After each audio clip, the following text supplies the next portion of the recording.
Viewers আসসালামু আলাইকুম। আফিফাস কিচেনে আপনাদেরকে স্বাগতম। আজ দেখাবো কিভাবে দেশি আলু ও ছোট চিংড়ি মাছ দিয়ে লাউ শাক ভাজি করা যায় খুব সহজে, যা একবার খেলে বারবার খেতে মন চাইবে। তো চলুন কথা না বাড়িয়ে চলে যাই রান্নায়। প্রথমে লাউ শাকগুলোকে ছোট ছোট টুকরো করে কেটে নেব এবং উপরে যে আঁশগুলো থাকে তা ছাড়িয়ে নেব। তারপর শাকগুলোকে ভালো করে পানিতে ধুয়ে পরিষ্কার করে রেখে দেব একটি ঝুড়িতে, যাতে অতিরিক্ত পানি ঝরে যায়।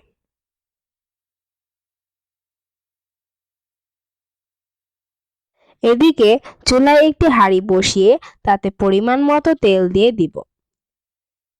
প্রথমে দিয়ে দিলাম পেঁয়াজ কুচি ও রসুন কুচি।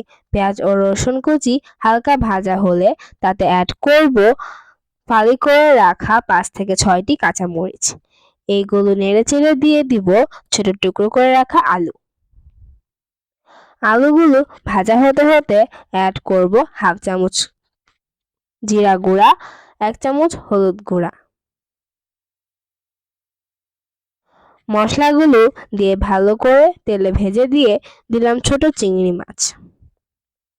মাছগুলো মশলার সাথে ভালো করে মিশিয়ে দিয়ে দিব সামান্য পরিমাণ পানি। এতে মশলা পুড়ে যাবে না।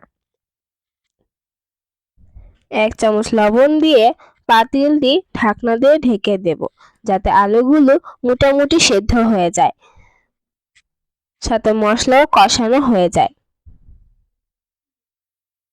যেই দেখব তেল উপরে উঠে এসেছে তখন দিয়ে দিব লাউ শাকগুলো।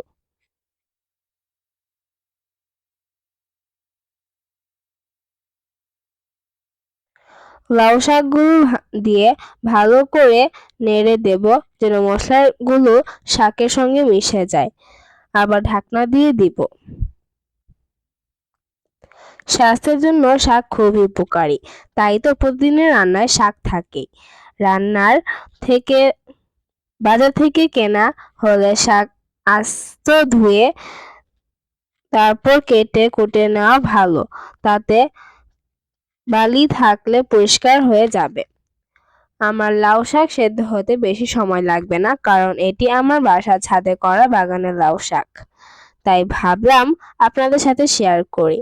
এর ভিতরে আমি শাক ভাজিটি 2 থেকে 3 বার নেড়েচেড়ে দিয়েছি এবং লবণও চেক করে নিয়েছি। এই তো কথা বলতে বলতে আমার লাউ শাক ভাজি রেডি। এই রেসিপিটি একদম সিম্পল হলেও খেতে কিন্তু অসাধারণ। আর আর নিজের করা গাছের বলে কথা, এর টেস্ট যেন ভুলতেই পারছি না। প্রিয় ভিউয়ার্স, ভিডিওটি কেমন লাগলো অবশ্যই জানাবেন। ভালো লাগলে একটি লাইক দিবেন আর কমেন্ট করে জানাবেন আপনার মতামত। এই চ্যানেলে আপনি নতুন হয়ে থাকলে চ্যানেলটি সাবস্ক্রাইব করে পাশে থাকা বেল বাটনটি বাজিয়ে দিন। ধন্যবাদ।